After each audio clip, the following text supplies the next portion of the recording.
Generation of mobile phones.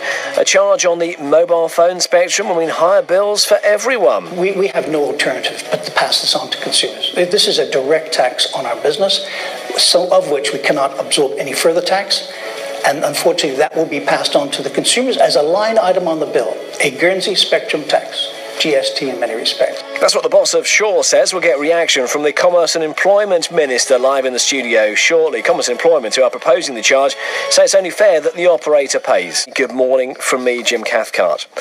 Now, the Chief Executive of Shaw says Commerce and Employment is proposing the introduction of a GST, a Guernsey spectrum tax.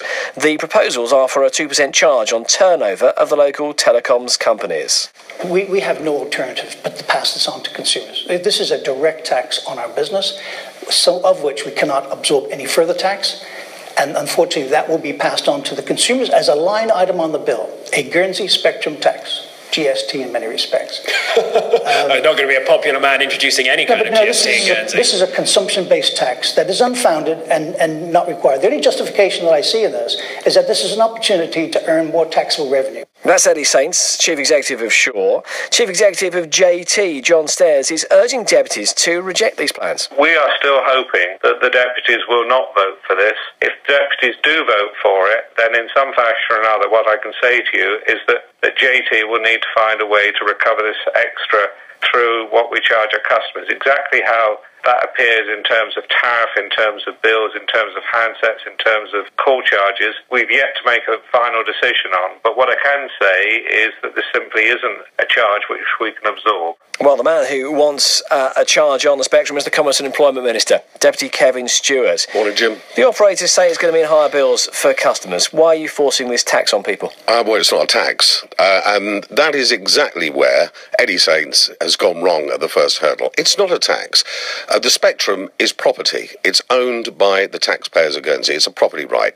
So if we were to give them the spectrum for free, it's a bit like giving National Car Parks North Beach and saying, there you go and charge everyone for using North Beach and don't give us any money for it. That is exactly what they're saying. But these are highly profitable companies. In fact, Shaw, even in their own statement a month ago, and in Bartelco, which is the Bahraini company owned by, I think, the royal family of Bahrain, say in their statements how much money they're making out of Guernsey. Now, the people of Guernsey own that spectrum. Why on earth would we give them something to make money out of that is owned by us and not charged for it? But it's still a tax. It's a tax. No, it's not a tax. It's a charge. It is a charge. And so if when we rent property, which Shaw Rent Property offers, that's not a tax. And spectrum is a property right. It's not a tax. He's jumping on a bandwagon. They're disingenuous. He's seen people in North Beach, enough is enough, and he thinks, oh, if I say it's a tax, everyone will support me. Wrong, Eddie Saints. Wrong, JT. This is something that you, as a commercial company that you make money out of that is owned by the people of Guernsey, you pay for. And, Jim, there's competition. And let's look at the real thing. If you have even if they passed the charge on, and there is competition, and I'll come to that in a moment. But even if they pass the charge on, you pay £15 a month on a contract. That's 30 pence. Less than the cost of a pint of beer over a year. They are making a mountain out of a molehill because they want to maximise their profits for their owners and shareholders. The money that's raised through it, be it a charge or a tax, is going to end up going into state's general revenue? Yep, we don't do hypothecation. It'll go there to help schools because it is the taxpayers that own it. It's right, the taxpayers, just as when we rent out state's property, get the benefit. But if we own it already, why do we need to pay for it as customers? Because there are not everyone might have a Guernsey mobile phone, and also you cannot give away in these times. If I didn't charge for the spectrum, people quite rightly say, why are you giving that away? The same as if we gave North Beach Car Park to National Car Parks and said you make a lot of money out of it. Why on earth would we do that? One of the other things that Eddie Saints said in an interview is he's worried that the charge, or the tax in his words, might go up in the future. 2% now, but it could go up and it could be more widespread. Or it could go down. And one of the reasons... Realistically, I think 2% is fair, and why would we change it? We've got to be, it's a question of fairness. But realistically, these charges they rarely go down. They only ever go up. Yeah, but we have no intention of putting it up. We listened to the consultation where we said we thought maybe 5% was appropriate. We listened to what they said, and we decided on 2. But we must get the right value for the people of Guernsey. It is a property right. We own it. You say it's something that you've got to get the best value for the people of Guernsey, but we as customers are going to be paying for it because they'll be passing those charges on through handsets and through contracts and through what we're paying for with the provider. Yeah, and everywhere else in the world, it's the same story. Every country, whether you look at Europe or the US, they've raised money through auction. In fact, Eddie should be thanking me because if we'd done an auction, they'd have me paying something like £2.5 to £3 million up front. This makes it easy for the telcos because they pay out of money they've earned. And, you know, Jim, there is competition. 4G is not the same flavour for everyone. Every single operator on this island, we will be configuring it different speeds. My advice is, with 3 operators here, let's see what happens with competition. And I would advise people, when 4G comes in, all the shops are quite near to each other in the high street. Shop around. Many people stick with the same provider for ages and ages. Shop around, look at what the offers are. So I don't buy this that it's all going to be passed on. You say that everyone does the same thing. Not quite the case in Jersey, though, was it? No, but they own their biggest telco and we don't. Well, let's bring in Philip Ozef, who's with us on the programme from Jersey this morning. Good morning to you. Good morning. Good morning. Thank you for joining us. Could you just explain why the states of Jersey decided effectively to give the spectrum away free? If I may first of all say thank you very much for having me on. Anything I say is obviously from a Jersey perspective. There's no way that I would wish to say what's right or wrong for Guernsey politicians and the Guernsey Parliament. That must be a matter for your elected representatives. I can speak from a Jersey perspective. I take you to, if I may, with a few things that I think Kevin says.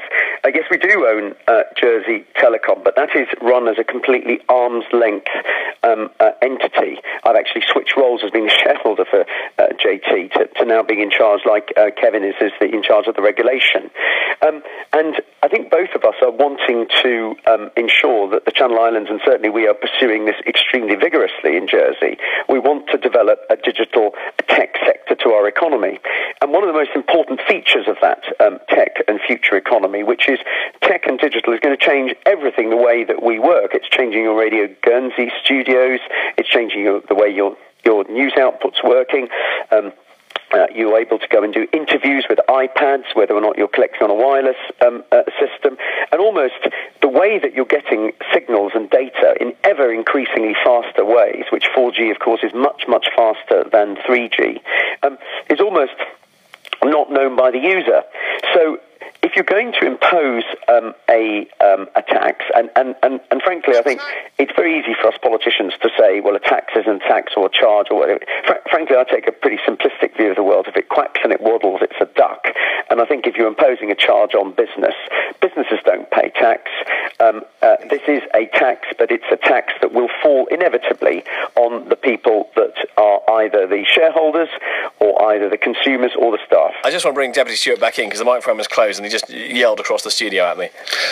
Philip, it is not a tax. Thanks for being so unhelpful, but it is not a tax, Philip. It is a property right. Spectrum is a property right that we own. It's the same as charging for a building that we own. Surely you understand rights management. It is not a tax.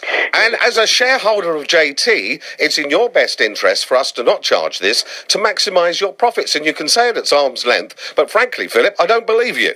Well, I don't believe you, and it is not a tax. It is really unhelpful. You're trying to jump on a bandwagon. This is a rightful charge which is made up most other countries around the world, and to come on here and start saying it's a tax and to say that you're at arm's length from Jersey Telecoms is quite frankly, Philip, disingenuous. Well, you can say well. Let's let him come back. That's obviously said in some haste there, but no, it's not. A shame to that. If I may just continue, the situation in Jersey is this: that spectrum is, of course, a very important issue. Spectrum has to be allocated, and we in the Channel Islands do have particular challenges for the allocation of spectrum because we sit so near France.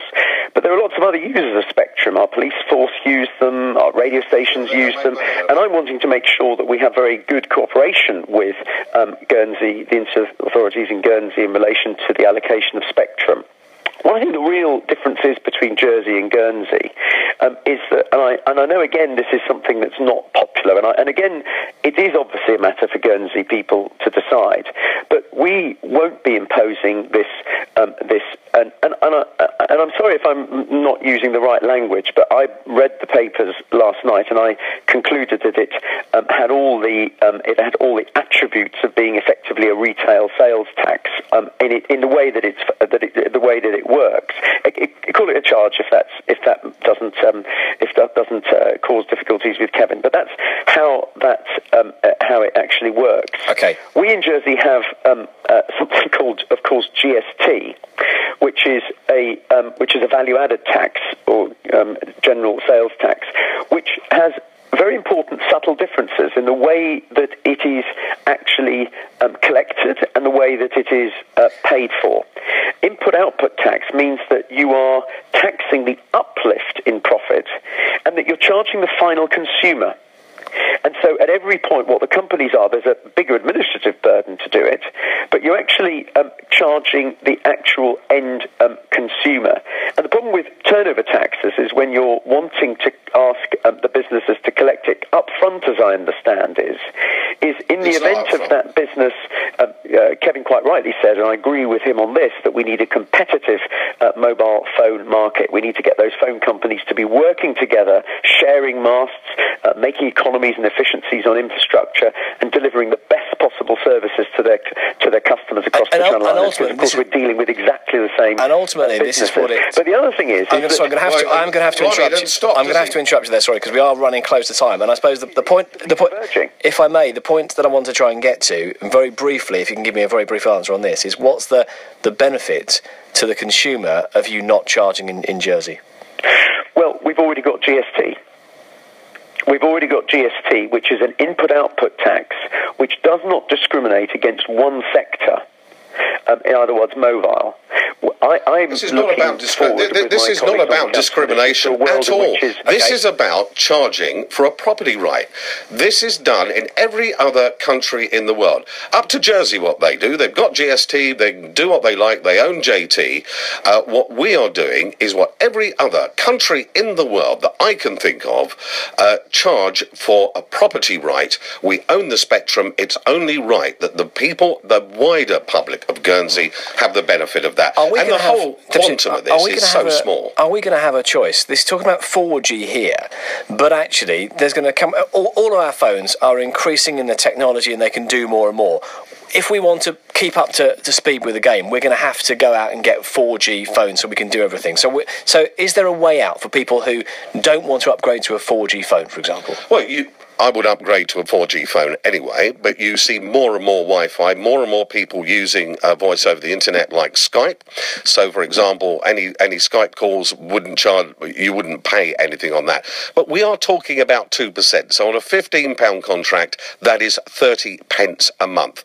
But I am not going to give spectrum away. And Philip just doesn't understand the argument. Because, of course, we don't charge our police. Because the police don't make money out of using the spectrum. Let's get this clear. The BBC does not make money out of using the spectrum. You're providing a public service. The commercial operators, the telcos, their business is based around taking the spectrum and making money out of it. We own the spectrum. We're charging them a small percentage for using it. That seems perfectly right, fair and proper to me. There we must leave it for this morning because we are now out of time. Thank you very much indeed for talking to us this morning. Deputy Kevin Stewart, the Commerce and Employment Minister, and Jersey's Assistant Chief Minister Philip Joseph joining us from Jersey as well. It's 21